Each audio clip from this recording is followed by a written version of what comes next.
Welcome to DW News Desk. This is Stacey Bivens. Hello, and this is Amin Isif. Thank you for the introduction, Stacey. You're so welcome. It's a pleasure being here with you. Yeah, same, and it's great to have you guys with us as well. This is our fourth episode. We're still a really young show on YouTube from DW News.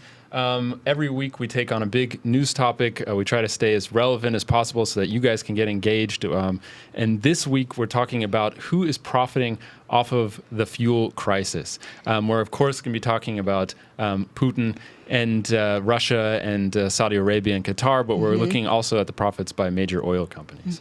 And we really are looking forward to your input. So please send us your comments and your questions, and we'll put them to our experts. We'll put as many as we can. We usually get hundreds of questions. It can be really exciting, and I think it's really great to get people's questions on topics like this, because it's something that's been in my head a lot recently, and I look at all the angles that interest me. I go into my little bubble, but then when we actually have viewers taking the conversation in another direction, I think that's great. Yeah, it is. And it's also good just to know that you're not alone in your thinking about, what is happening, because it does seem a little bit confusing or counterintuitive in some ways. I think that's why we're picking up on this topic this week, because we've been seeing headlines about how the fuel crisis is going to create challenges for us. Here in Germany, every newspaper and magazine has some story in the past few weeks about how to save up for the winter, because you won't be able to heat your apartment maybe if Russian gas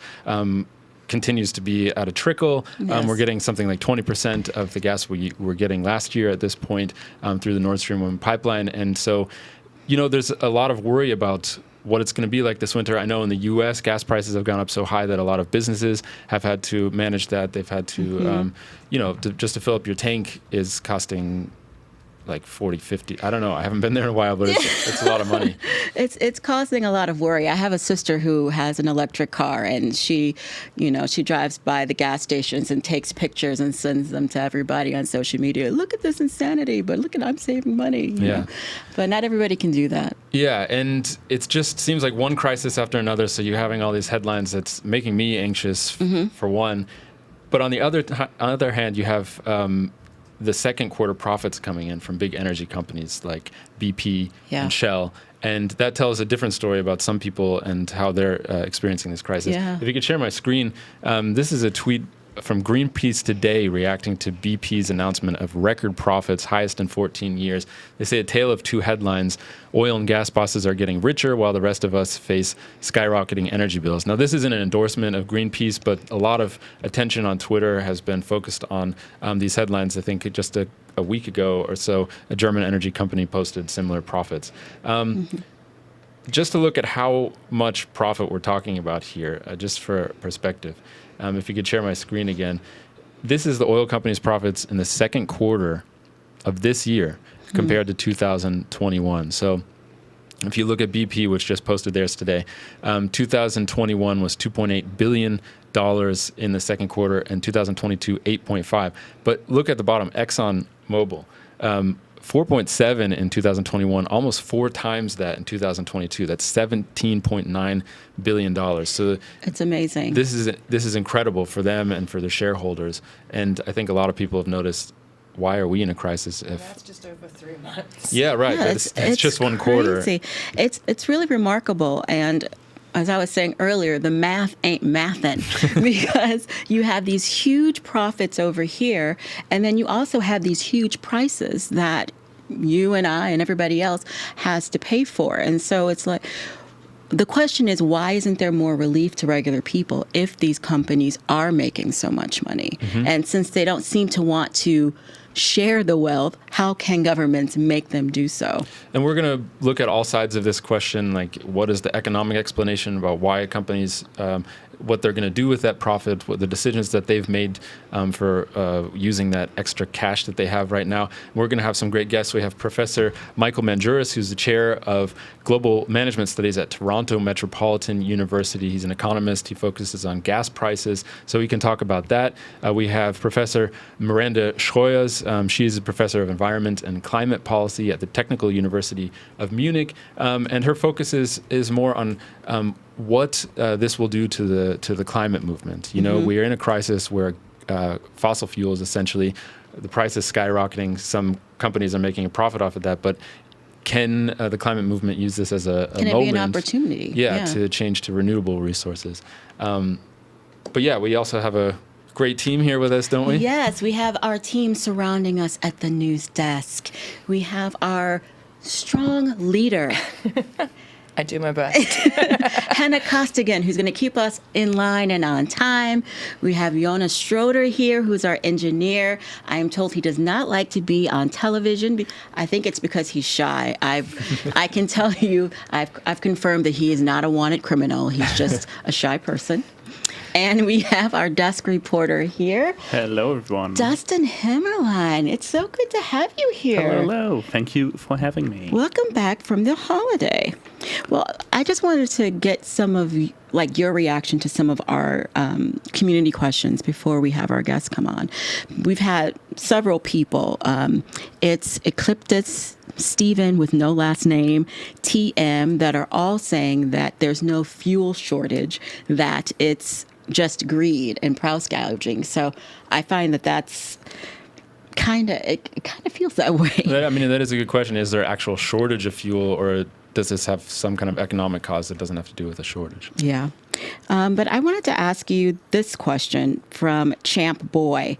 The question is, will the price of food fall back to normal after gas prices come back down, or will it just kind of magically stay more expensive? It seems like people have a lot of money to throw at crisis, which is completely man-made and distracting enough to keep people from asking why. That's a good question / comment. It is a good question. So, yeah, his question is like, will prices go down again? And if yes, when will they go down? So I've been looking into this a little bit, and I can only tell you I don't have good news. Basically, prices will be up for a while. Food prices have risen before the Ukraine crisis as well. And it's basically just rising energy costs.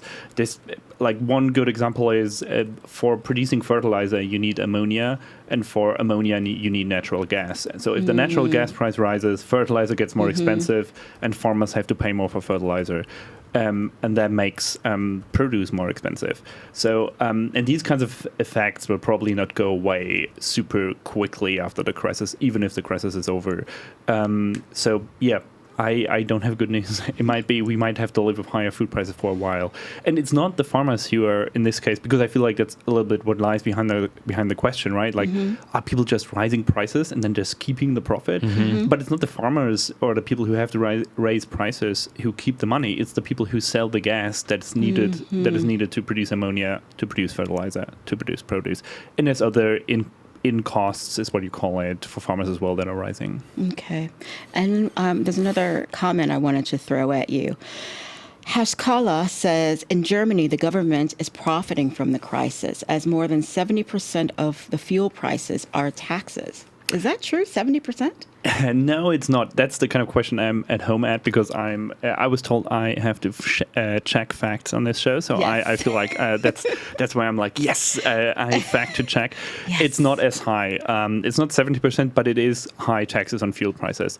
There's two reasons they've gone down recently. So it's around in old times when fuel was at a reasonable price, it was around 50%. But since the price has risen, and also the German government has reduced the tax on fuel to make it easier for its people, so around now it's around 20%.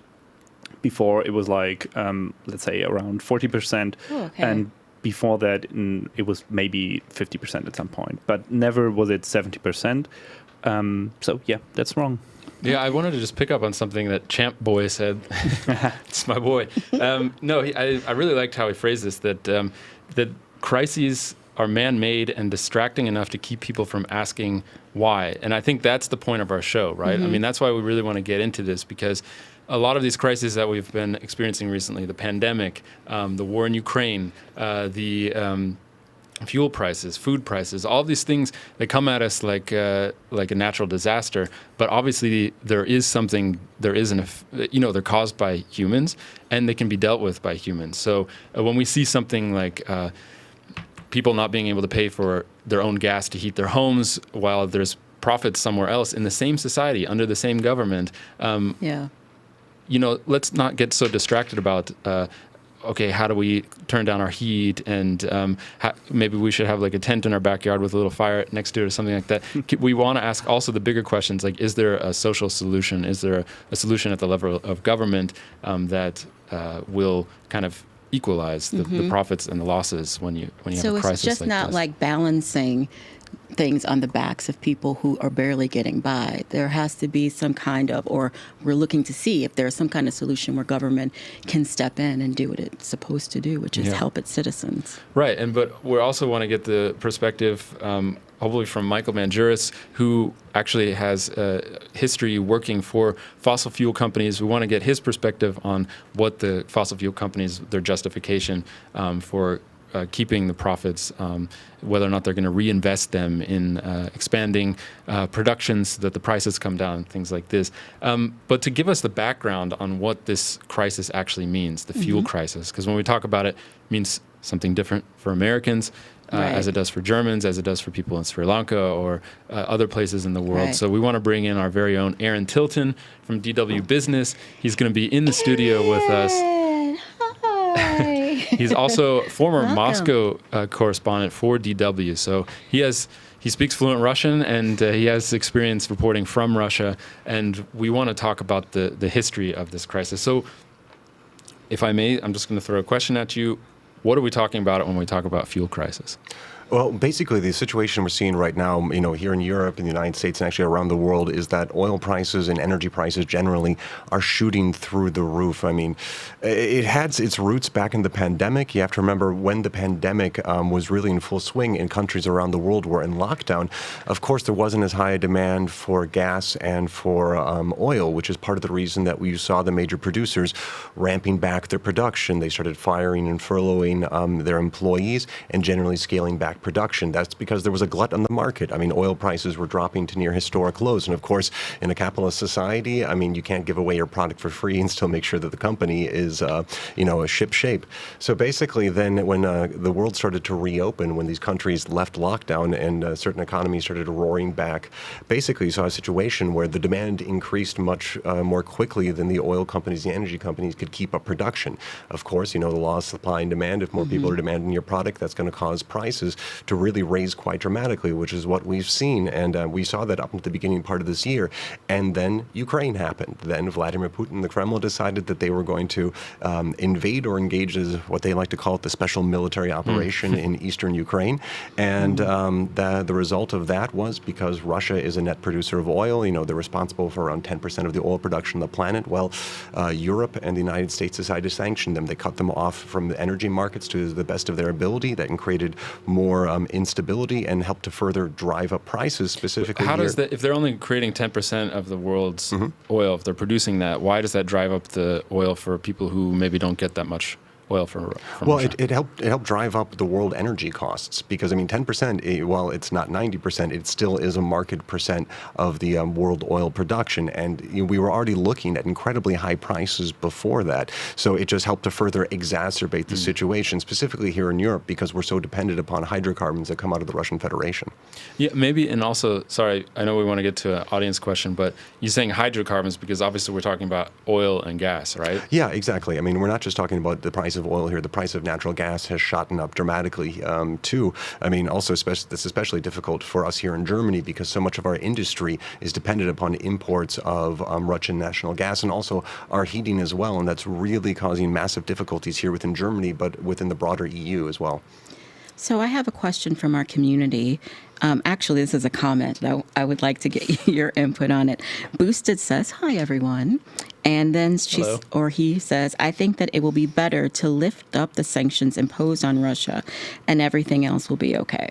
Oh, that's, I would love to hear the justification for that one. Because, sanctions up to this point have been how the European Union has attempted to deal with what it views as aggressive military action on the part of Russia. The EU doesn't want to get involved in a direct military conflict with the Russian Federation, but at the exact same time, one of the tenets of the post-World War II security architecture is the idea that you cannot change the borders of a sovereign state with military power. And the EU doesn't want to to engage militarily with Russia, but at the exact same time, based on its own tenets and based on the tenets of the UN, it can't sit back and allow Russia to change the borders of a sovereign country without that country agreeing to it. So the question is, if you just lift the sanctions, I mean, from the European perspective, how do you then sanction Russia? And I mean sanction just in terms of punish Russia and say that this behavior, which we don't agree with, can't be tolerated. Okay, but look at that, because that is one thing that has shocked me since the beginning of the sanctions being imposed by the European Union and the U.S. The question is it hurting Russia? Because oil prices have gone up, gas prices have gone up so much that by selling less oil and gas, even to the U.S. and EU, Putin is making a higher profit on that. You're right, but the sanctions are a really complicated beast. I mean, these latest rounds of sanctions have been the most draconian and the ones that were aimed to really do the most economic damage against the Russian Federation. And they did have some extreme effects at the beginning. You saw the ruble go into a tailspin, but it didn't necessarily have the effects that they were hoping, because Russia has been dealing with round after round of sanctions since 2014. So some of the basic, like hard effects are already kind of baked into the Russian economy.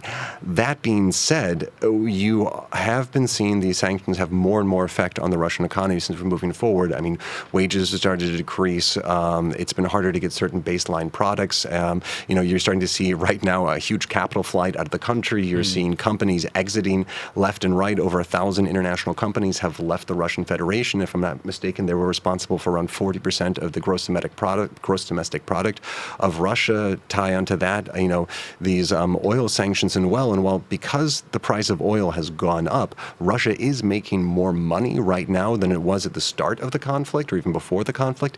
At the same time, their industry is dependent heavily on foreign imports, and those are cut off to a large extent. A lot of major companies don't want to do business with them. So on the short term, yeah, they're making more money, but if this conflict, and I do unfortunately believe this, if it's going to stretch into not just months, but it's going to stretch into years, it's going to be harder and harder for Russia to maintain the same level of economic output that it has enjoyed in previous years. And that's what, a recent study by Yale basically said, that despite all of the rosy noises coming out of the Kremlin, that the Russian economy is really hobbled, that if they're not already in a massive recession, they're going to be facing one very, very soon, and that this whole attempt to pivot to Asia, pivot to India, pivot to China, it's not really having the short-term benefits and effects that the Kremlin wants it to. I wanted to get your take on what's happening on the ground, because we both live in Russia, and I've seen a lot of people that I worked with or used to know, whether they're Russian citizens or they were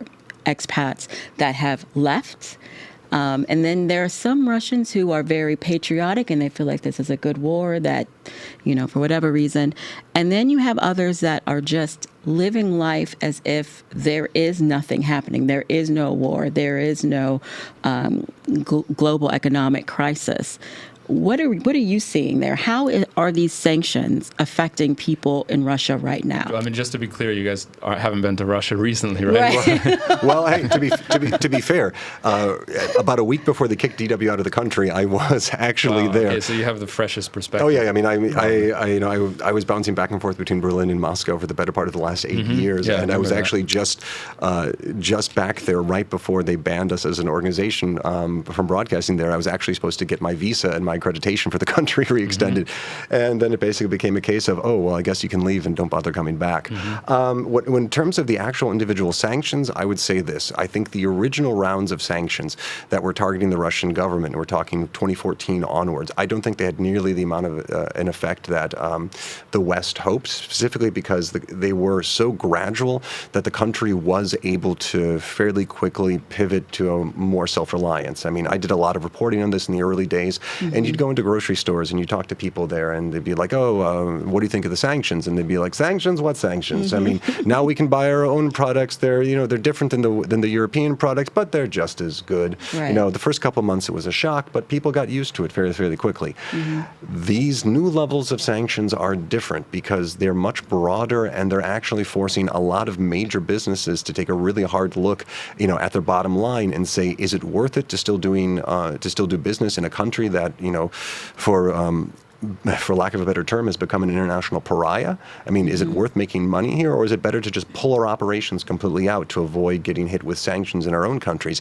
And, 1,000 major enterprises, making up something like 20 to 40% of the Russian GDP, have already made the choice for them that, we got to leave. We got to get out of there. And in terms of the people I know, my good friends, you actually said it, a lot of them are leaving at this point. I mean, you do have a contingent that definitely supports the conflict and do think it's a just war. I disagree personally, but there definitely is that sentiment. There is Russians are, I often say this, they're very much like Americans, in the run-up to Iraq and Afghanistan. We really like to rally around the flag. That is just kind of part of our, military-industrial complex, our culture, so if you want. basically, the question whether or not Russia has benefited off of the fuel crisis can be broken down to they have benefited off of the rising fuel costs, but in some, the sanctions and the war has not been a benefit to the Russian economy. Well, if you want to break it down like this, I'd say your general average everyday Russian is probably doing worse because of the latest rounds of sanctions.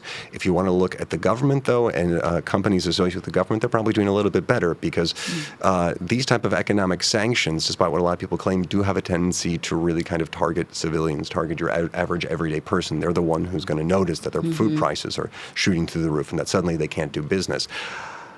But if you look at the Russian government, because 60% of the Russian government's budget is actually financed by the sale of natural gas and oil, well, they're rolling in cash. So it's kind of, it's a double-edged sword. When we're talking about business, I have a question from Nicole in Canada. She says the federal and provincial taxes are a strong incentive for the government to do nothing to rein in oil companies, and the corporate-owned media doesn't have an interest in reporting it. Ouch. That's an interesting statement.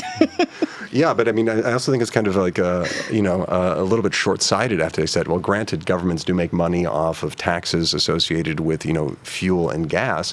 At the exact same time, it's in the best interest of every government on the planet to make sure that our economy is functioning well. And, high energy prices drive up inflation. Inflation has a negative effect on GDP and really hurts, the overall fortunes of the country. So it's just kind of like the situation we're talking about right now with the Kremlin. Yes, they're making money off of these higher oil prices, but it's coming at the expense of their economy. And so in the short term, it might be good for the government, but if you're talking about the medium and long term, it's probably not going to be a good trade-off for them. But if you look at countries that have nationalized their oil companies and gas companies, then the profit goes directly to the government, right? Oh, sure. Venezuela is doing great, isn't it? Well, it was. I mean, that's the reason why it wasn't. Why it was considered a success for a while, because of the influx of hydrocarbon cash. But I mean, Norway is another example of a country. They've managed it in a very, very different fashion.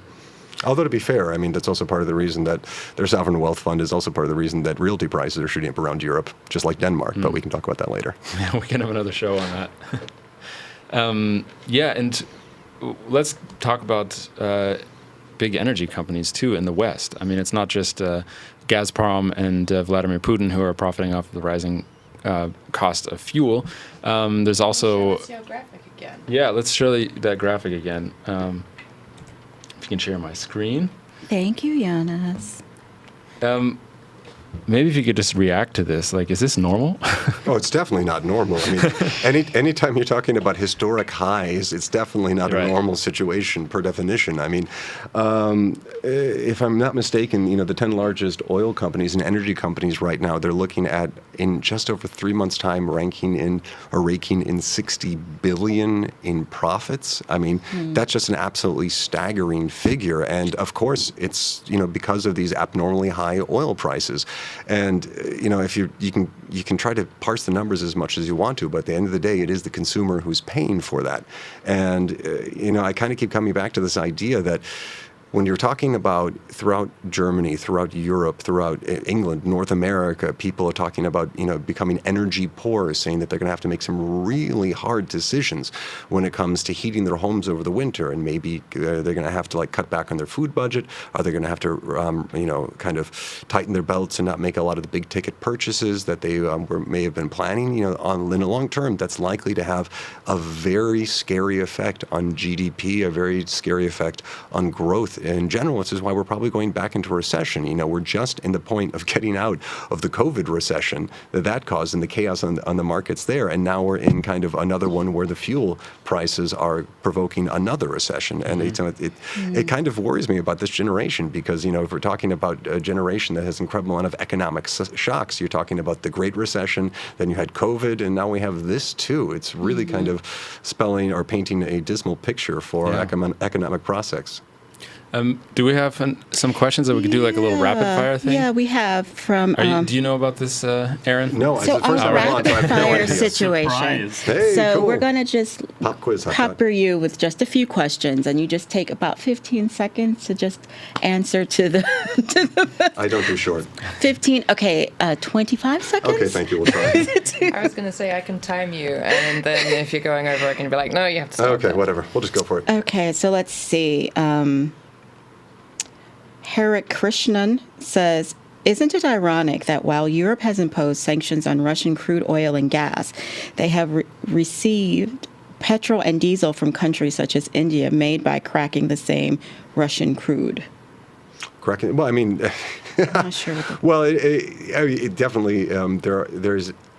I'm sorry, at the end of the day, when it comes down to hydrocarbons and energy, it creates strange bedfellows in and of the day. Point. I mean, look at the energy crisis in the 70s in the States. I mean, that was they were doing business with countries they wouldn't sit down at a table and have negotiations with. At the end of the day, it's just business for most of these countries when it comes to heating their homes and running their enterprises. So it's not that surprising that this would again that countries would look the other direction. I mean, also, Germany's trying to pivot away from nuclear and fossil fuels, and while we're ramping down production of that within Germany, we're more than happy to take nuclear power from France and take coal power from Poland as I'm going well. to have to stop you there because that was 30 seconds. Yeah, okay. Stacey, do you have Rapid another fire. question? I do have another one. You guys need to send in more questions. So Michael Headworld says, I have an electric hybrid, and so I'm able to circumvent some of the cost of fuel. How do the profits of the fuel companies compare to the production over the last year? Well, I mean, production is down compared to last year, but the profits are at the highest levels ever. And of course, we have seen pressure from governments on OPEC and other producers to produce more oil, and they did agree to that. But they're missing a lot of their targets. So production is down from where they wanted to be from their own targets, but the profits are through the roof. Here's one from Nicole. I like this one. Are there any governments around the world trying to rein in these oil companies? Well, I mean, we're seeing pressure, especially like the Biden administration is putting pressure on a lot of the local producers. And we have seen political pressure directed against OPEC. But it's at the end of the day, it's kind of a question of what can they do? Because at the end of the day, most of these companies are still private companies, and they're also beholden to their shareholders. And they have to do what's in the best interest of their shareholders, because that's how capitalism works. So it's in their interest to make sure oil prices are high and that they can then give out dividends to their shareholders. They're not public utilities. Right. Well, shout out that one was under 30 seconds. Amazing. And Well also shout done. out to Nicole for asking that question, That because was a actually great we wanted to question, talk Nicole. about this. I have a video that I wanted to play because we want to look at what some governments are trying to do to make these profits, to turn these profits into help for people who are struggling to pay their bills.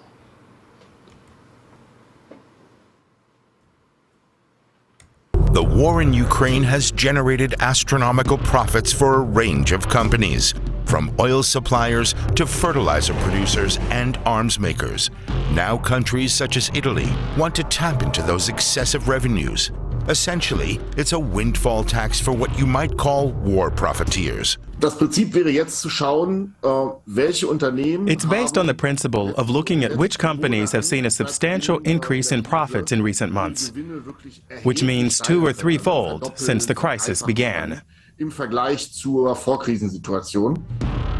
A fair move, say most people in Europe, according to surveys, but dangerous for companies, say most industry experts. It seems a bit arbitrary. Is the windfall tax justified or even feasible? Excess profit taxes are not new. Britain and the US introduced a similar scheme during the Second World War, with corporate tax rates reaching 95%. The legislation applied to all sectors. The governments limited effective profit margins to 9%. I'm going to just pull out right there. It's a good report from DW Business made made in Germany. That's right. But Dustin has been researching for us which countries, especially in Europe, have been looking at windfall profit taxes. Yes, I have been. It has been right. It's interesting. I'm not used to researching a lot of economics topics, so this was kind of new for me. Basically, it's a lot of countries. I can go through the list with you. Like, it's Italy is introducing one, Romania introduced one, Greece introduced one, Spain, and Belgium. So there's a bunch of countries that decided, yeah, we want to cut the profits of big oil and gas companies, which they are making through the crisis. And the idea there is cut the money away that they weren't counting on, because obviously no one was thinking, oh, the crisis will come, I can like raise prices and make lots of money. It just happened. So the economic argument for windfall taxes is you cut money away that they weren't planning on having anyway, and it's kind of like they got it by chance, so it doesn't really impact the global economics if you just cut that money away and give it to some other use. But obviously there's also arguments against it. If you take money away from energy companies, maybe that's money they would have invested in renewable energy in the future. There's lots of back and forth with windfall taxes, actually. Do you have any idea of how they're defining windfall profits in some of the countries that are you can say no. If you No. I'm laughing not because I don't know the answer, but because it's so complicated. Oh, right. That's yeah, like that's what all economists are like fighting about. It's like that's the most difficult part of it. Like how much is the windfall profit? But in general, a good example is BP. They just announced like huge profits, and what they think they will have to pay for, with the UK windfall tax in place is a small part of those profits. So even the energy companies themselves, the way they are presenting their the costs they are calculating with to their own shareholders, they're saying it's like we're still making a big profit. Small part of that will be the windfall tax. But it's hard to know. Like obviously, without the crisis, how much money would they have made in that in a world without the crisis? No one knows. Mm-hmm. I guess I'm wondering if there's the windfall tax on this extra money that nobody was expecting. Why is there concern that the companies might not like the tax or whatever? Because if the government takes the money, then they themselves can invest it in renewable energies or to help pay down people's energy costs. True. I mean, the argument economists are making is ideally with any economic policy or tax, the best taxes are the ones that basically don't influence a company's behavior at all. That's what economists say. So if you, that's why a windfall tax might be good, because it's usually announced after the winnings are made, the profits are made. So after the profit is made, you take the money away. So that's not money that's already planned for something that they have planned to use anyway. So that's the argument. You wouldn't influence their behavior too much. But yeah, you can still make the argument like any tax influences their behavior. They might think, oh yeah, we don't know when the next windfall tax will come along, so we have to save money so we are able to pay those. Mm-hmm. So yeah, those are kind of arguments that more or less say, yeah, it might influence their behavior in the future, and that's something economists don't like. Mm-hmm. Yeah, and you said an interesting detail though is like a lot of countries just don't have the companies for it, right? Like you can only have a windfall tax on a important oil company if there's a big oil company in your country, and a lot of countries that would need the money just don't have a big oil company to tax. And if you guys who are watching have any questions about windfall taxes and what oil companies think about those, we can ask those to Michael Manjuris, professor at the University of Toronto, and he's going to be coming up soon. He'll be here in a few minutes. That's right. But I wanted to play this video because here is basically the United States' response to these high oil prices and fuel prices. Of course, there is no windfall tax in the United States. That would be really difficult to pass with Republicans in Congress. But here's what Biden said about oil companies making profit. Exxon made more money than God this year. And by the way, nothing's changed. And they're not, by the way, one thing I want to say about the oil companies, They talk about how they have 9,000 permits to drill. They're not drilling. Why aren't they drilling? Because they make more money not producing more oil. The price goes up, number one. And number two, the reason they're not drilling is they're buying back their own stock, which should be taxed, quite frankly, buying back their own stock and making no new investments. So I always thought Republicans are for investment. Exxon, start investing, start paying your taxes. Thanks.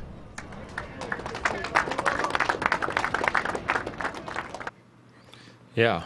So this was back in mid-June, right? So this is what Biden was trying to encourage, I guess, with that little speech. He also wrote a letter to some of the big oil companies trying to encourage oil companies to pay their taxes, but it doesn't seem like there's been any serious legislation to make that happen. But to talk about that, I want to bring in Professor Michael Manjuris. He is chair of global management studies at Toronto Metropolitan University, and he actually has a background with the fossil fuel industry. Maybe you can even just tell us what your background is. Happy to. Good evening, everybody. I spent about 25 years in the oil and gas business, originally here in Canada, but also in the United States, Central America, and ultimately through my consulting firm, we served mostly Western Europe, but also, believe it or not, we did some work in Ukraine as well. I teach a course in global strategy, which is very relevant to our topic here today. And so as a result, I've sort of done the academic side, but also, practically in industry itself. And in that, what Biden just said, that little speech there, he made a claim that he's offered 9,000 permits for drilling to oil companies, but they're not drilling because they want to keep the prices high because it gives them a profit. What do you make of that statement? I don't believe it. Oil companies are going to drill or explore for oil because it makes business sense to do so. They're going to do it, we heard earlier in your show, they're going to do it because it's in the best interests of their shareholders. Even if they were to take all of those drilling permits and begin today to drill, it doesn't mean that oil is going to get to market instantly. Typically, there's a lag if there's oil there already. So if they've explored the area, they know where the oil is. There's a lag of anywhere between 8-9 months to up to 14 months before that oil will actually reach market. So even if they were to begin drilling right now, that production is not going to influence anything we're seeing in the marketplace today. So, I don't think that oil companies are refusing to drill in order to keep the oil price high. I simply think they're looking at their short-term and long-term strategies to determine what's best for their shareholders. Maybe that is a cynical way of putting it, that they're doing it on purpose, but there is the phenomenon that if you have a permit to drill somewhere and it's untapped, your shareholders will be attracted to your company because they know that in the future you'll be able to get more oil, right? That's correct. But the risk, of course, is that the price of oil could go down, and certainly could go down a lot. I've been listening intently, actually, in the comments that are being made, and how oil companies are making these enormous profits, and certainly they are at record highs. The profit, for example, I'll use two European companies. The profit at Shell and at BP is 3 times what it was a year ago. And that's what everybody's comparing, but we're forgetting that a year ago, demand was quite low. And, industrial activity and economic activity around the world was quite low, due primarily to the COVID-19 pandemic. So, we're kind of comparing it to a time period that, is something new we've never seen before in human history. Mm-hmm. But the other side of it is, since March of this year, oil prices have actually declined 20% actually for European Brent oil. So it's also, we have to understand that it's a volatile market and is really affected by both demand and supply. Our demand is spiked across the world, in Europe and in North America particularly. Suddenly we feel free, we're out from all the restrictions of COVID-19. We're buying more, we're traveling more, we're going back into the office, we're building more things. Overall, this has spiked demand for energy. Mm-hmm. but we haven't returned to the supply levels that we had back before COVID. So supply is still very tight. And as you know, has been mentioned already in your show, there are many companies and countries worldwide that are choosing not to raise supply just yet. Part of that is probably to make profit, to try to recoup what they didn't make a year or two ago. Yeah, I wanted to ask about that because that's another criticism levied at gas and oil companies, that with these high profits, instead of, and I've seen at least BP, Shell, and Chevron have done this, they've created share buyback programs instead of investing this record profit into expanding their production so that prices come down, or investing in renewables so that prices, I guess, would also come down theoretically because we'd have a different source of energy. What they're doing is they're rewarding shareholders for investing in their company. Can you explain that? Yeah, well, yeah, you're absolutely right. That's one of the areas that they're spending their money. They're spending this profit. But remember that many of those shareholders are pension funds, organizations like unions that have invested in these companies. So, in general, the shareholders are kind of receiving the reward for the risk they took in buying the shares. And of course, that's capitalism. That's in part what happens in our system of economies, both in Western Europe and here in North America. But there's a couple of other areas. And again, I wanted to just add some specifics because it does relate to what the energy companies are trying to do with the profit in order to be better positioned in the future. And it relates to things like, the electrification of the automobile or the restricted supply of natural gas to Europe right now because of what's happening with Russia. Shell, for example, I'll just give you a couple of places that they're taking these profits and investing. They're investing in the Pierce project, which is in the UK. The Pierce project is related to increasing natural gas supply for the European market. They're also investing in the Crux field, which is in Australia.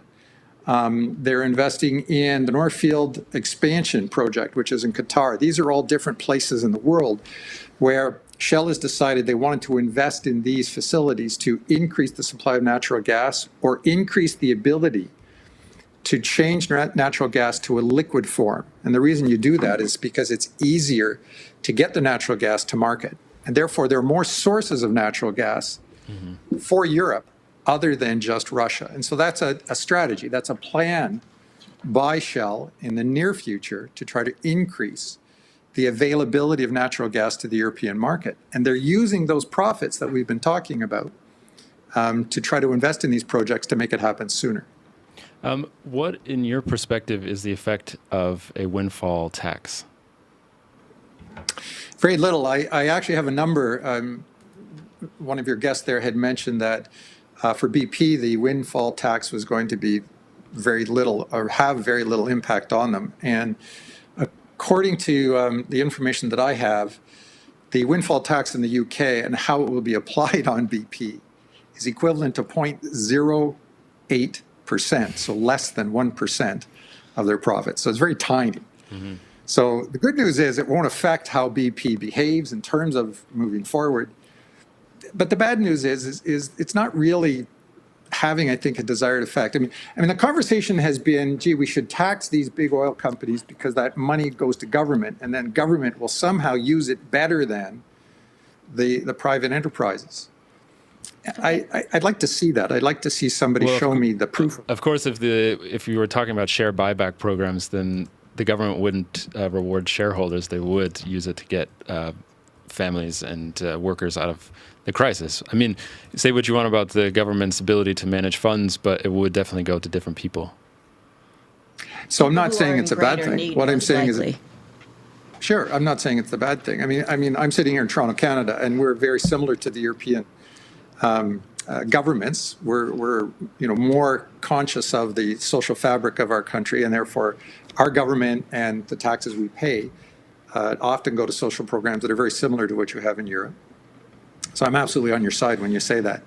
But I don't want to take away a global corporation's ability to invest in something that's innovative that helps us in the short term to get out of some of the issues we're seeing. If Shell and BP and other large companies like Total out of France, if these companies are successful in taking this money and diversifying where the supply of energy comes from, then Europe will find that it is never beholden to one country ever again.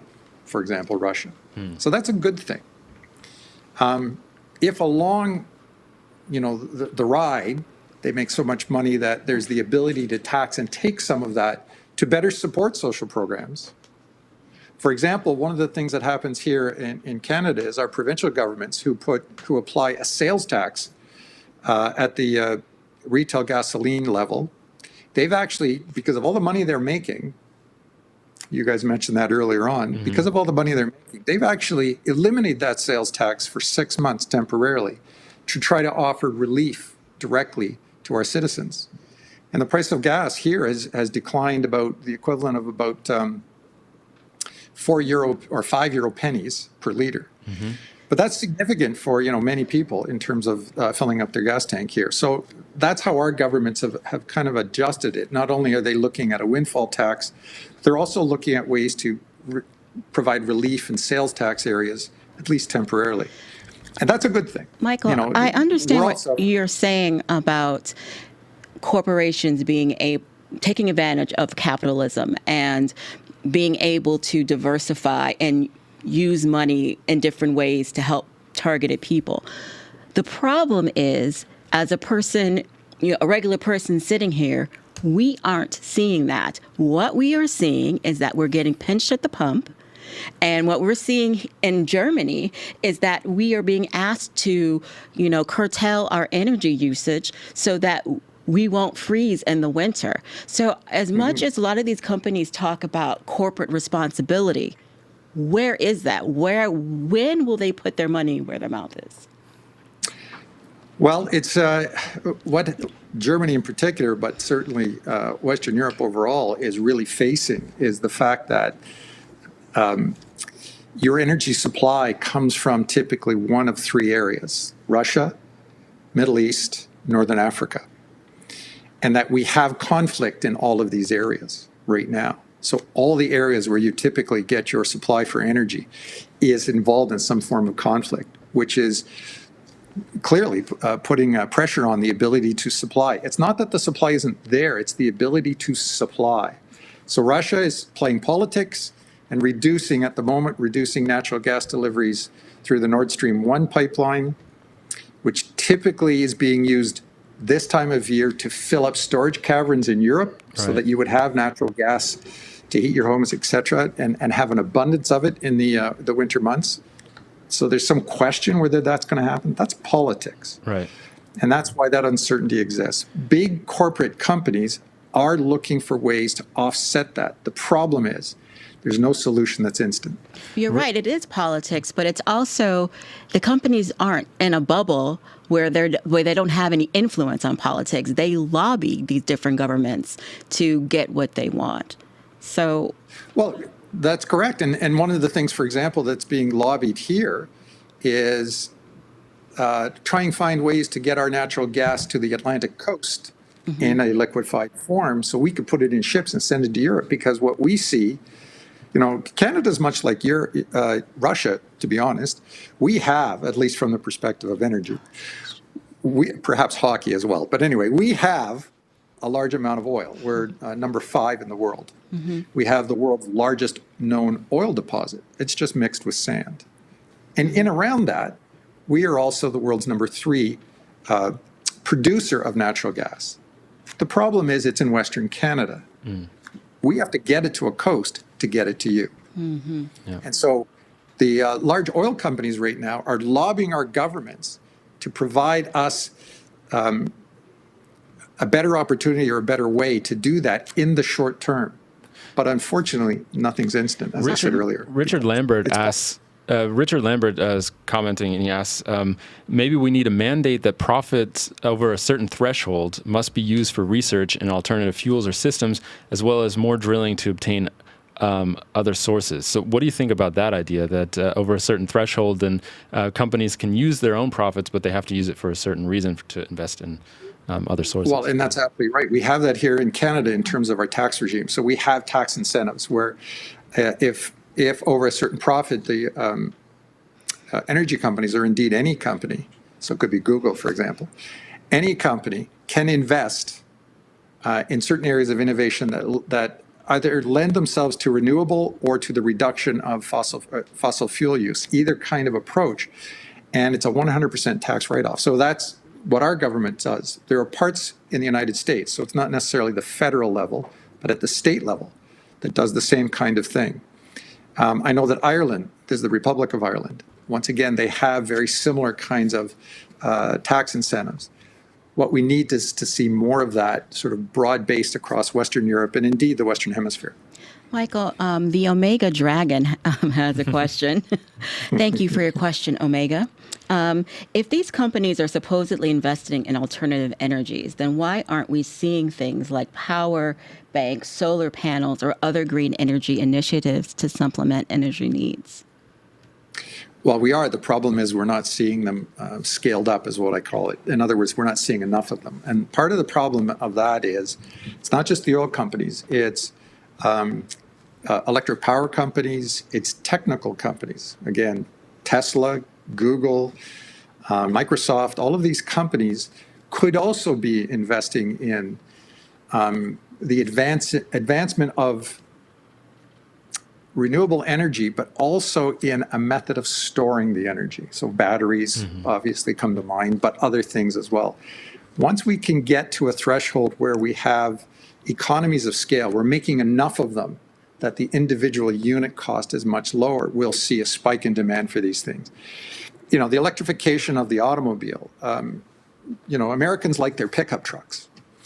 And these things are big, big vehicles, especially compared to what you see in Europe.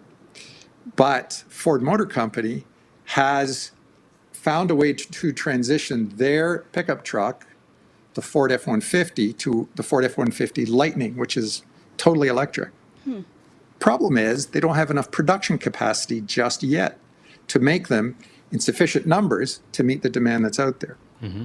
All of these things in time will lead to a much lower demand for fossil fuels. And indeed, what we should see at that point, because electricity can be generated from renewables, we should see a much lower cost of energy to individual households. The only problem, guys, is it's not instant. This is going to take years before it ramps up and we transition to it. Well, exactly, and that's kind of the problem we're facing right now. We're in an acute crisis, and what does humanity do when it's confronted with a crisis? It runs to things it knows. Panic. Well, it panics too, but it also runs to things it knows. And our economy is based around burning of fossil fuels and using fossil fuels to generate energy. And that's why, even though specifically here in Germany, we've been having this huge green transition for the last several years, this crisis has provoked what the chancellors referred to as, a renaissance of fossil fuels, because we're having to turn back to the power production facilities that we were trying to take off grid, because we just don't have the economies set up based around, or the production facilities based around renewables yet. We're just not there to be able for it to have a short-term effect in the scale that we need it to.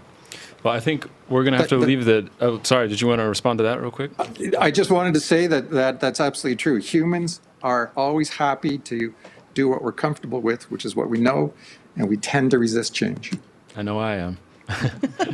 No, but I think that goes back to the question at the beginning of the show where I said if you get bogged down in the details of crisis, you stop asking why it's happening, and I think that's a good question to ask. Professor Michael Manjuris, thank you so much for being on the show with us, answering our questions. It's been a pleasure. Thank you, Professor. My pleasure. Thanks for having me, and have a great day. You too. I should also say that we need to say goodbye to Aaron at this point because he's Don't leave, Aaron, don't go. Sorry, I have a hungry cat waiting for me at home. Okay. He also has to work very early tomorrow, and he was helping us out by coming on tonight. So thank you for him. Aaron Tilton from DW Business. Thank you. Signing off. Aaron, thank you so much for being here. Till next time. Well, I think this is a good conversation to pick up with our next guest on. Dr. Miranda Schreuers, professor of environment and climate policy at the Technical University of Munich. Now, she has a background, obviously, in climate policy. And what I want to talk to you about is basically what we were having a conversation about just before. When humanity is in a crisis, there's panic and a turn to what we're used to.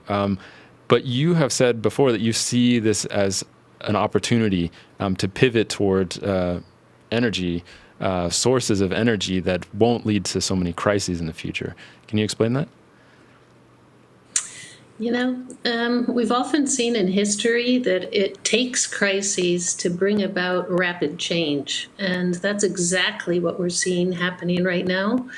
In fact, it's a crisis on top of a crisis because we had, as you've already mentioned in your show, the COVID pandemic, which already started us on this speed up of the digital revolution, which also has a lot of great potential for greater energy efficiency, more efficiency in all kinds of value chains in transport structures. And now we have the energy crisis that is triggered by the war in the Ukraine, rapidly rising energy prices, really shockingly high prices already, and they could get even higher in the months ahead. On the shorthand, of course, it hurts. It hurts people very, very much. But what we're also seeing is that it's pushing forward technological transformations. It's pushing for social transformations. And for me, it's a hope that we see these kinds of transitions going on. Maybe I can just give an example or two of what I mean here. So if you're talking about the digital transformation, we're seeing all kinds of people working from home. We're seeing less of a need to be able to move from point A to point B because we can do it now long distance virtually like we're doing right now. In terms of energy use, you could think of the steps that many industries are already taking to reduce their demand for gas. So we have seen just through the month of June, and I don't even know what the data is for July, that we've seen a reduction in gas demand by about 6% compared to the year before here in Germany. So it could be that that's partly due to changes in weather, but it seems that some of it is also due to actual efforts on the part of businesses, on the part of communities to save on energy use. And we're also seeing a lot of steps moving forward in terms of the push on the technologies. So climate change is the third crisis that hasn't really been brought into the discussion so much. But the temperatures out here right now are insane, right? It's 40 degrees in parts of Europe, centigrade. So that's taking you up to the 100-degree Fahrenheit mark. And with those kinds of heat extremes hitting different parts of the planet at the same time, we really need to break our love affair with fossil fuels, and we need to do it fast. And actually, this war is, there is no such thing as a silver lining to a war, but it is pushing us forward to change our behavior and to develop those new technologies that we're going to need. You're definitely one of the few climate experts that we've had on this show or that I've talked to in recent months who is somewhat optimistic about the future. And I'm just curious about that. Are you seeing specific programs put in place, not just consumer choice, but programs put in place specifically because of this fuel crisis that you could point to and say, this is something that should be taken up by most governments? Oh, for sure. Some of the programs were initiated already before the Ukraine war, but the Ukraine war is leading to a speed up of these programs. So yes, in Germany, there's this transition back to coal. That's a tragedy, but it will be a very short-term switch back, probably on the order of a year, maximum 2 years. And in the meantime, you're going to see a very rapid push on the renewable energy development. Offshore wind turbines are going to be built at a much more rapid speed. We're going to see, and are already seeing, a lot more of a push on the photovoltaics. So Germany, for example, expects to have 80% of its electricity from renewables by 2030. Right now, it's somewhere around 46 to 49%. It'll depend on how the rest of the year works out. We're seeing Europe-wide a very rapid growth in renewables, and the push that came partly with COVID, now with the Ukraine war, to speed up this development of renewables and to interconnect Europe in a way that it has never been interconnected before on energy. This opens new possibilities. So yes, I heard, for example, earlier on your program, you were saying that Germany sometimes imports nuclear from France. Well, actually, it does not. Sometimes nuclear may travel through the German electric wires on its way to other European countries, but Germany is a net exporter of electricity within Europe. So there are ways that this interconnectivity in Europe could open new doors for cooperation and a more rapid push away from the fossil fuels. I think what we do see here is the tragedy of a policy of the last decade or more to move forward with the climate transition, but not to pay enough attention on the fossil fuel dependency. And there's a bit of a fallacy, this idea that, well, we can switch from coal to gas and that really will help us. Yeah, in the short term, it does reduce the CO2 emissions, but it doesn't do what we really need to do, which was build out that infrastructure for energy efficiency, for green hydrogen, for battery storage. That's where we need to be spending our money. So if I think about that windfall profit discussion you were just having, I would say, yes, we need to tax these oil and gas companies that have slept on the climate transition. They have fought against climate action for over 30 years, and now it's time to make them really move and do something. We actually did a poll at the beginning of the show about that, and we have the results now if you guys want to hear that. Yeah. So we asked, the poll was, should companies pay extra tax on profits that they make off of the fuel crisis?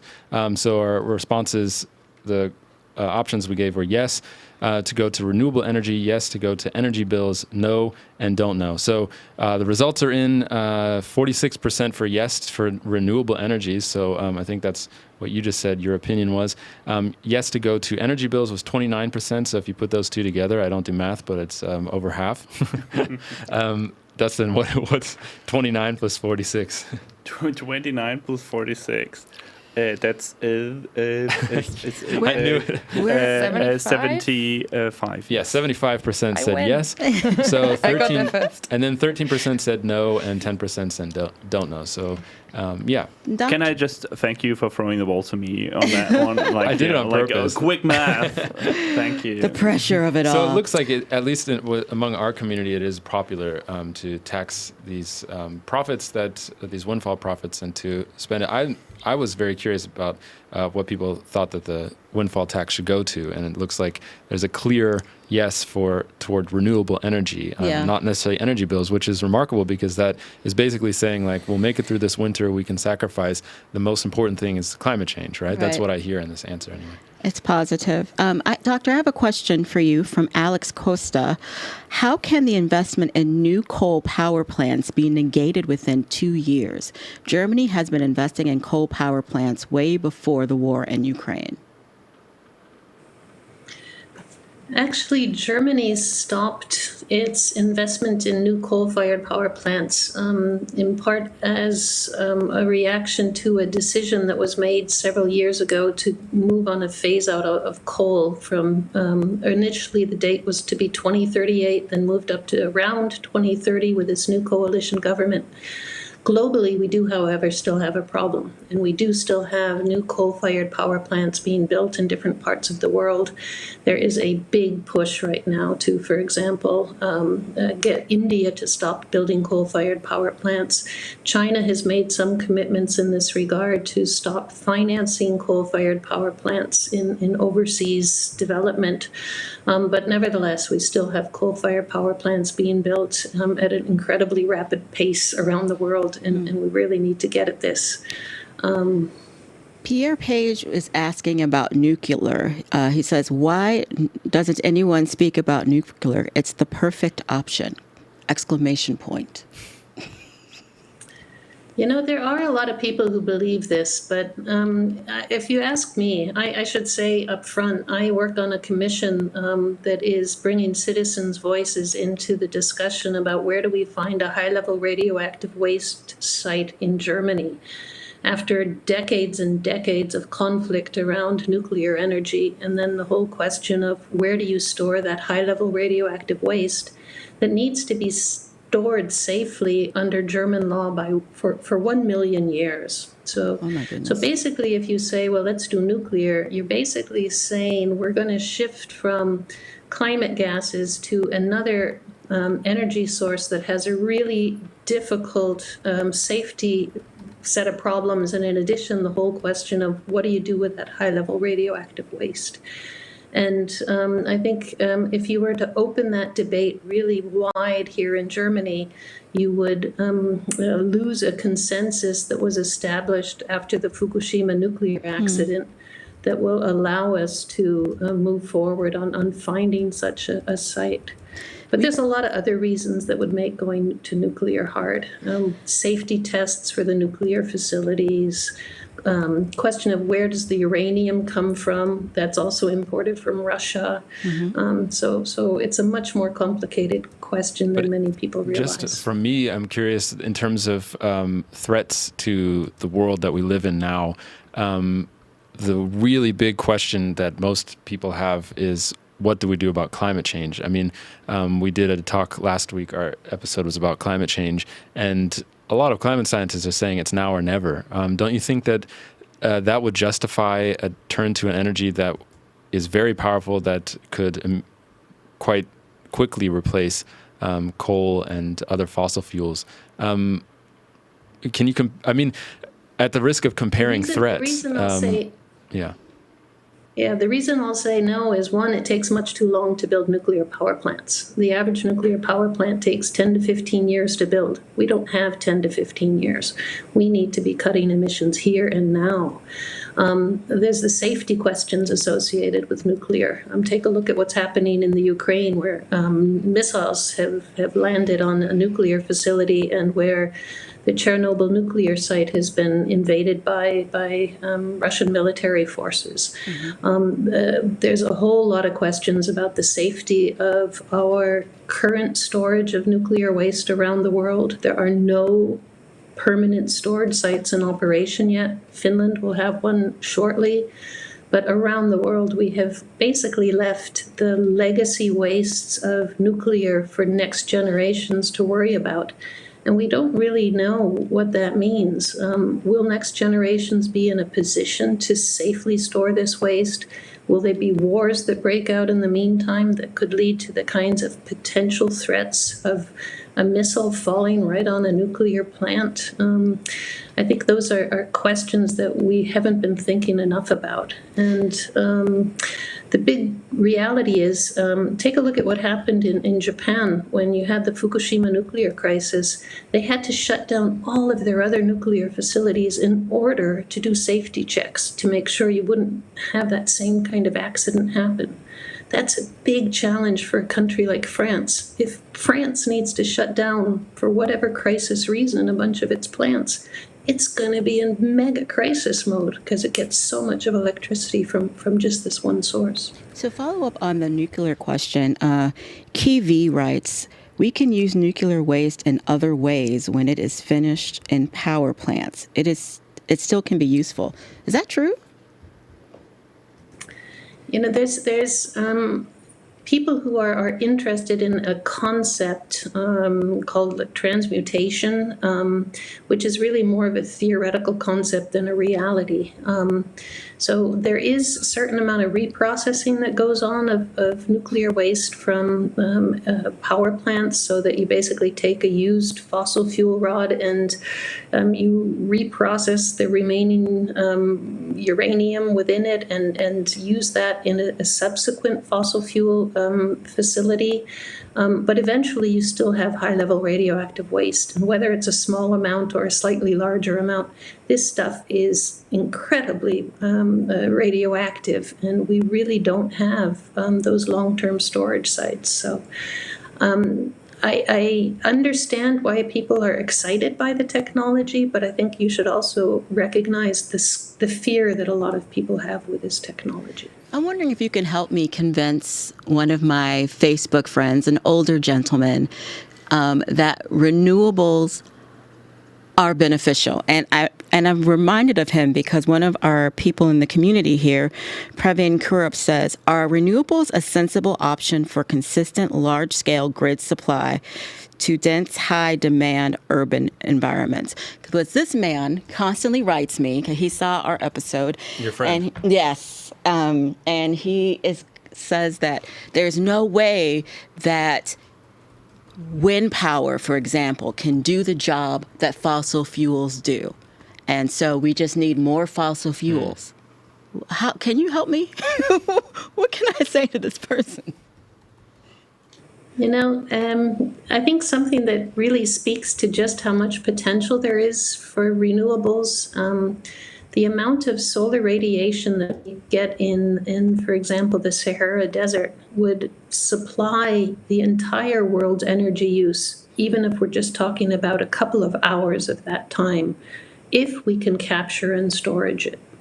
So yes, there's a tremendous potential with renewables, and the future will certainly be with renewables. You have to remember, eventually fossil fuels will run out, whether that's in the short term or in the longer term, but fossil fuels are limited. So we need to move in this direction one way or the other over the next decades and centuries. Within urban environments, we're also seeing a lot of new developments related to how we collect renewables. So the way we've done it until now were the solar panels, but it won't be very long before we start to have wider scale use of roof tiles that are made with solar, building into skyscrapers, solar systems right into the walls, windows that will be making much better use of Polaroid kind of technologies to reduce the amount of incoming ultraviolet radiation.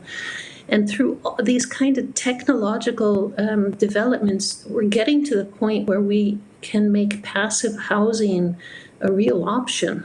A passive house doesn't need extra energy. You're taking the energy from renewables and basically fulfilling your energy needs that way. So yes, we're getting there. We still need a lot of scaling up, but the costs of renewables have come down so dramatically.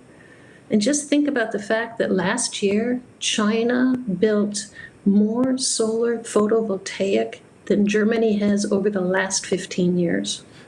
So yeah, in I'm 1 wondering, year's time. And just to come back to how this current moment, the rise in fuel prices and what's being called the fuel crisis is affecting this, because it's caused all these profits for big companies like BP, Exxon, and Shell. And if you could share my screen real quick, we've seen this graph. I've already showed it a few times. This is the massive profits. And I was curious because everybody's talking about BP's earnings today because those were announced. This is the fresh quarterly earnings, $8.5 billion, that is. And I wanted to see how they're talking about it.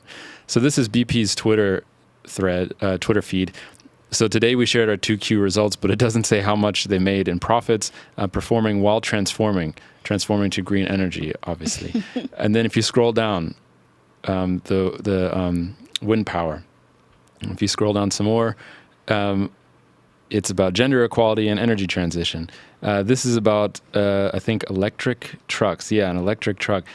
I've scrolled for about 20 minutes and literally 9 out of 10 of their tweets are about transitioning to clean energy. As we talked about earlier, they're not investing any of these profits in clean energy. They're or not the majority anyway. They're looking at share buyback programs. So what role do you think these companies that really have most of the money that could be invested in renewables and that say they are investing in renewables, what role do they have playing in the energy transition, your perspective? Of course, the fossil fuel companies are massively rich. They have capital that nobody else has. And if we can mobilize these companies to really take action and not just to greenwash or do a little bit better than greenwashing. Remember that BP used to call itself Beyond Petroleum, but it's not Beyond Petroleum. It still has a long ways to go. We need these companies to invest massively right now in energy efficiency improvements, in new technologies, in green hydrogen, in storage facilities and structures. There's so much potential in this area, and it is actually renewables that we've seen the most growth in terms of new capacity, new generation capacity in the last years. The crisis with the war in Ukraine is another potential push to move more in this direction. But we're going to need regulation to really push these companies to do more. The tax ideas are good ones. In Britain, the tax money is being used, the windfall tax money is being used to subsidize those who are on the bottom of the economic ladder and really need help with their energy bills.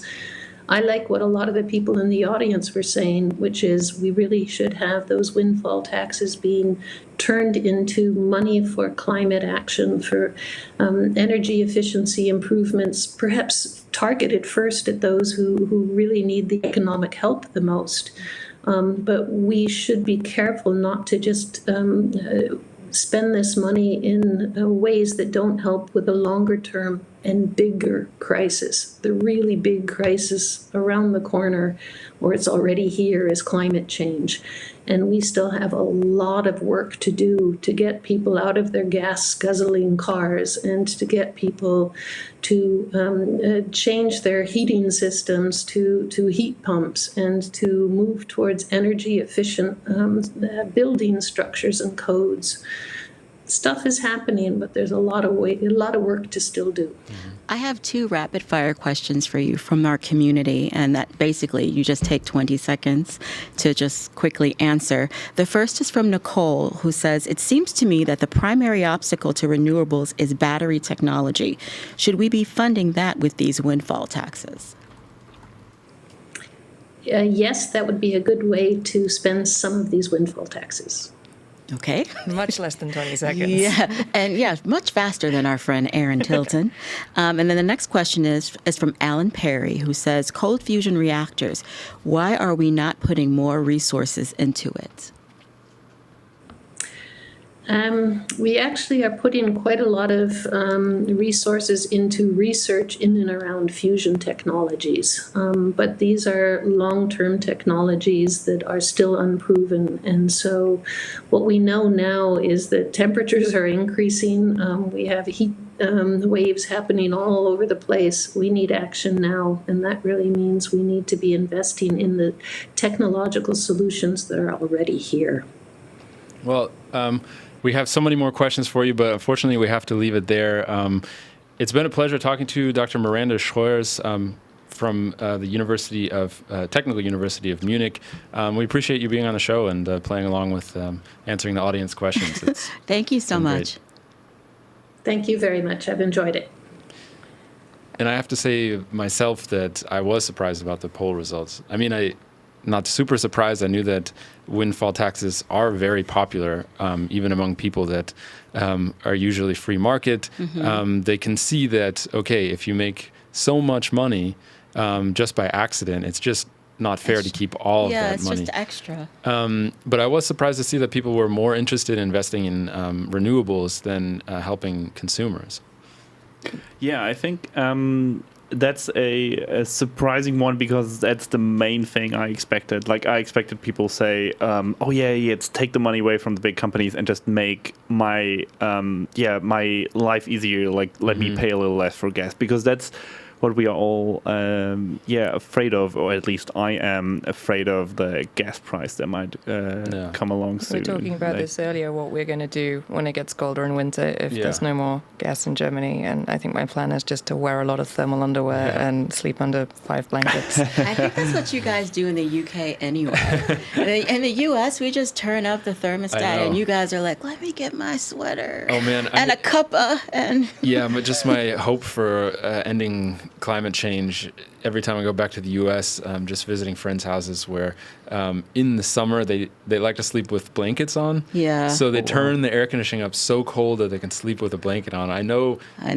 You guys watching from the U.S. right now are like, yeah, that's me. I'm wincing over here. It's something that you get used to. When energy is cheap, it's something you get used to. And I think I have friends that like to sleep with the fan on. Yeah, I mean, but that's when I thought, okay, maybe Dr. Schreuers has a point that if your energy prices are so high that you can't, if it's 90 degrees outside and you turn your air conditioning down to like 50 so they can sleep with a blanket, I don't think that becomes sustainable when you actually have to pay for it. Right. You need to translate those 90 degrees for me. 90 as a European. degrees. What is that in Celsius? I'm in Celsius. That's how hot it was. We're baking what bread is that outside. in Celsius? 90 degrees, probably like Fried bacon on the 36 hood or of a something car. like that. Right, gotcha. I should say that Dustin has been looking into some of the questions we had in the chat who were that were pitched towards our earlier guests. So, Dustin, do you want to let us know what you've been investigating while the interviews were going on? I was looking into two things that you guys have been asking.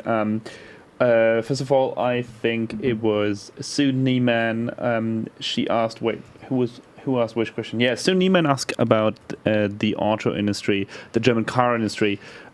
She wanted to know, is this like a major factor? Are they using a major part of the energy inside Germany of the German industries? And the answer is no. Well, I only was able to find this quickly during the show. You know, I'm trying to research this while the others talk. Right. I was only able to find numbers from 2008, but it is what I kind of expected. The big industries that need a lot of energy are metal producing and chemical producing of chemicals. Those are the two industries that use the most energy, and then there's like some other industries in there that also use a lot of the energy, like energy intensive, for example, is the glass industry and the paper industry. There's like the usual suspects of industry. There's industries that use a lot of energy, but obviously cars are made from metal and chemicals are being used when you make cars. So through that, the German car industry is using a lot of energy, but the car industry itself is not the biggest energy user, I guess. Yeah, apparently the gas used in the car industry is mostly just to keep the factories warm, is what I heard. Yeah, exactly. Yeah. But then BASF, which everybody knows that if you use any chemicals, I mean, it's a major chemical producer in Germany, and they're the single largest user of gas in the country. That one factory in Ludwigshafen, and they're having to face potential shutoffs if we're really like... Yes. You know, if we're facing a gas shortage this winter. Yeah, I mean, the reason for that is that they don't only use gas to heat their factory and to heat whatever production equipment they have, or like heat up like I don't know how chemicals are made is what I realize now. Heat up a big kettle of chemicals. I don't know what how this works. Yeah, but it's also exactly. They also use it as a resource. Like they need the gas to then I don't know produce the actual chemicals. So that's why they are a big consumer.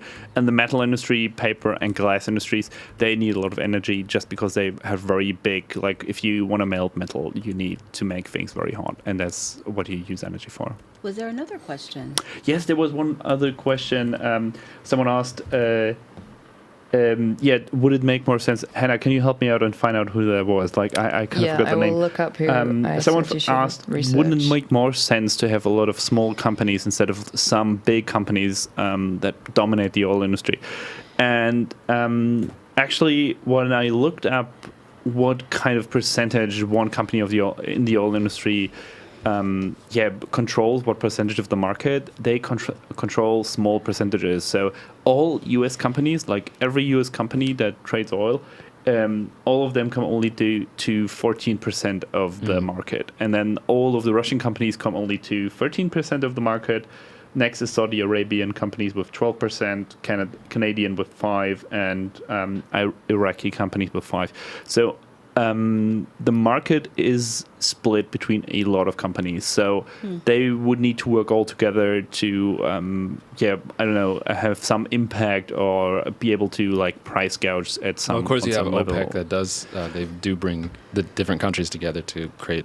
Exactly. Yeah. But like the question was, should we have a lot of smaller companies? What I'm looking at is like a lot of companies are already. There's already a lot of companies on the market.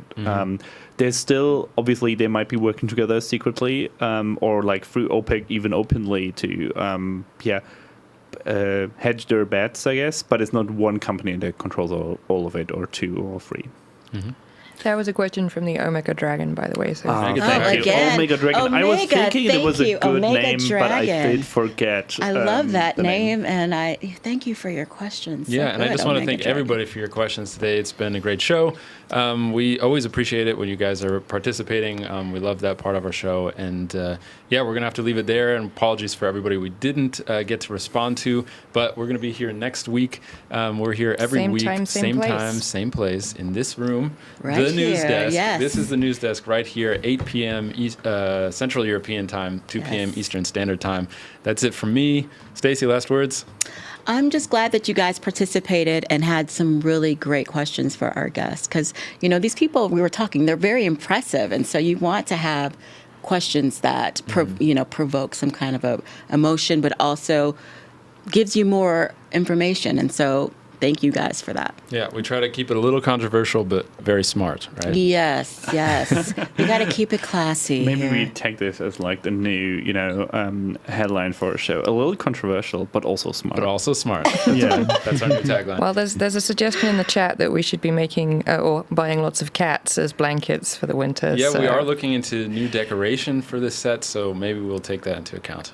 So next time you see us, maybe it's with cats signing off. I hope from not. Berlin, I have allergies. DW News Desk. Thanks, everyone. All right, thanks for joining us. See you next time.